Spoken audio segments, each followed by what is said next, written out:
Investment যদি আমাদেরকে attract করতে হয় তাহলে শিফটিং গোল পোস্ট দিয়ে আমাদের হবে না। তো যদি আমাদের টার্গেট 40ও হয় তাহলে এই 40টাকে কি ধরনের পলিসির বেসিসে আমরা অ্যাচিভ করতে পারবো, সেখানে আমার ট্রানজিশন প্ল্যান কি, আমার ফেজ আউট প্ল্যান কি, আমার ইনভেস্টমেন্ট প্ল্যান কি, বিদ্যুতের দাম বাড়িয়ে দেওয়া, কুইক রেন্টাল, এগুলো অলরেডি বড় বড় সংস্কারের পর্যায়ে পড়ে, কারণ এত বছর কথা বলেও তো কিছু করা যায়নি। মোবাইল পিছনে প্লিজ। টাইলক্স, যার অ্যান্টিব্যাকটেরিয়াল এজেন্ট টয়লেটের কোনায় কোনায় পৌঁছে 99% জীবাণু ধ্বংস করে। টাইলক্স টয়লেট ক্লিনার, ক্লিন মানেই টাইলক্স। খুব বড় চ্যালেঞ্জের বিষয়, কিন্তু এই চ্যালেঞ্জটা কাউকে না কাউকে নিতে হবে এবং আমার ধারণা যে অন্তর্বর্তীকালীন সরকার এই চ্যালেঞ্জটা নিয়েছে। এখন আমরা সমাধানের পথে হাঁটতে গেলে যে সমস্যাগুলো ভিত্তি হিসাবে আছে এইগুলো আমাদেরকে প্রথমে অ্যাড্রেস করতে হচ্ছে। অনেক চুক্তির কথা আমরা বলেছি, অনেক প্রকল্পের কথা আমরা এখানেও মেনশন করলাম, যেগুলো প্রথম থেকেই বিরোধিতার মুখে ছিল। এখন বলা যত সহজ, বাতিল করে দেন। শুধু একটা উদাহরণ দেই, আমরা নাইকো চুক্তির দিকে তাকাই। সেই নাইকো চুক্তির থেকে বের হয়ে আসতে এই দেশকে একদম আন্তর্জাতিক প্ল্যাটফর্ম পর্যন্ত যেতে হয়েছে এবং এগুলো বের হয়ে আসার প্রক্রিয়াও কিন্তু অনেক বেশি ব্যয়বহুল। এবং যে চুক্তিগুলো হয়েছে সেই চুক্তিগুলো আপনারা জানেন যে এগুলো একটা রিভিউ প্রসেসের ভিতর দিয়ে যাচ্ছে এবং চুক্তিগুলো আসলে বেশ অসম চুক্তি। বাংলাদেশের জন্য এগুলোর সেফগার্ড আমরা তেমন রাখিনি।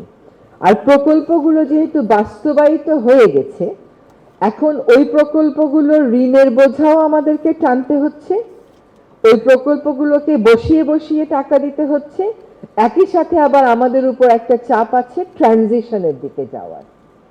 এই সবগুলো সমন্বয় করে একটা কংক্রিট প্ল্যান উপস্থাপন করা অসম্ভব না, কিন্তু বিষয়টা সহজ না। অ্যাকোয়ার করা জমি অরিজিনাল মালিককে ফেরত দেওয়ার আর কোনো সুযোগ নাই, আইনত কোনো সুযোগ নাই, কিন্তু সেখানে যদি অলস পড়ে থাকে, কোনো কাজে না লাগে, ল্যান্ডস্কার্স একটা কান্ট্রিতে, এটা তো এক ধরনের ভূমিদস্যুতা। সেটা করার সুযোগ না দিয়ে আমরা যদি ওখানে বৃক্ষরোপণও করতে পারি, তাহলে ওই প্ল্যান্টগুলো থেকে যে দূষণ হয় সেটা হয়তো কিছুটা এরেস্ট করা সম্ভব হবে, বা সেখানে যদি আমরা সোলার বা রিনিউয়েবলের অন্য কোনো প্ল্যান্ট করি, সেটা একটা হতে পারে। এখানে ফেজ আউট প্ল্যানের কথা এসছে এবং ট্রানজিশনের কথা এসছে, যে বিভিন্ন জায়গায় ডেটা সেন্টার হচ্ছে। এই প্রশ্নগুলো আসলে সভাপতি হিসাবে আমার জন্য উত্তর দেওয়াটা মুশকিল হয়ে যাবে, কিন্তু সত্যি যদি 40%-এর টার্গেট আমাদেরকে মিট করতে হয়, তাহলে এই যে পাওয়ার প্ল্যান্টগুলোর লাইফ সাইকেল সম্পর্কে যেটা আমরা শুনলাম, সেটাকে বিবেচনায় রেখে একটা ফেজ আউট প্ল্যানের দিকে আসলে যেতে হবে। এবং এনার্জি সেক্টরের এগ্রিমেন্টগুলো রিভিউ করার আমার মনে হয় যে একটা বড় কারণও হচ্ছে যে আমরা কোন দিকে ভুলগুলো করেছিলাম এবং কোন রাস্তায় গেলে আমাদেরকে সঠিক পথে আমরা যেতে পারবো। যেহেতু 40%-এর টার্গেটকে এই সরকার এখনো ধারণ করছে, যদি 40%ও আমাদের মিট করতে হয়, তাহলেও আমাদেরকে আসলে একটা ট্রানজিশন প্ল্যান হাতে রাখতে হবে। সেটার ইকোনমিক ফিজিবিলিটি নিশ্চয়ই সংশ্লিষ্ট মন্ত্রণালয় ভেবে দেখবেন। ইনভেস্টমেন্ট যদি আমাদেরকে অ্যাট্রাক্ট করতে হয় তাহলে শিফটিং গোল পোস্ট দিয়ে আমাদের হবে না। তো যদি আমাদের টার্গেট 40ও হয় তাহলে এই 40টাকে কি ধরনের পলিসির বেসিসে আমরা অ্যাচিভ করতে পারবো, সেখানে আমার ট্রানজিশন প্ল্যান কি, আমার ফেজ আউট প্ল্যান কি, আমার ইনভেস্টমেন্ট প্ল্যান কি, আমাদের বিভিন্ন ফসিল ফুয়েল রিলায়েন্ট প্রজেক্টগুলোতে যে ধরনের অসম চুক্তি হয়েছে, যে অস্বাভাবিক ব্যয় আমাদেরকে বহন করতে হচ্ছে জনগণের কাছ থেকে টাকা নিয়ে, এই ড্যামেজ কন্ট্রোল করতেই আসলে আমাদের অনেকটা সময় লেগে যাচ্ছে।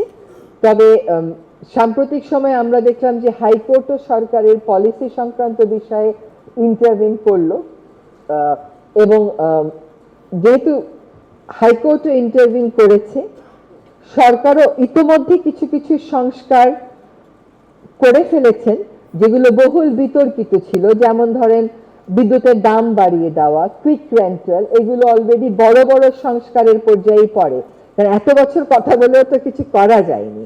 এখন যদি 2 মাসের মধ্যে এই আইনগুলো বাতিল করে যায়, আমি তো বলবো সেগুলো বড় বড় সংস্কার। তো আশা করি এই চুক্তিগুলো অ্যাসেসমেন্ট করে এনার্জি সেক্টরের একটা প্রকৃত চিত্র যখন তুলে ধরা হবে, তখন এই ধরনের সভাগুলো থেকে যেই মতামতগুলো আসবে সেগুলো সন্নিবেশ করে সরকার নিশ্চয়ই একটা কংক্রিট অ্যাকশন প্ল্যান করতে পারবে।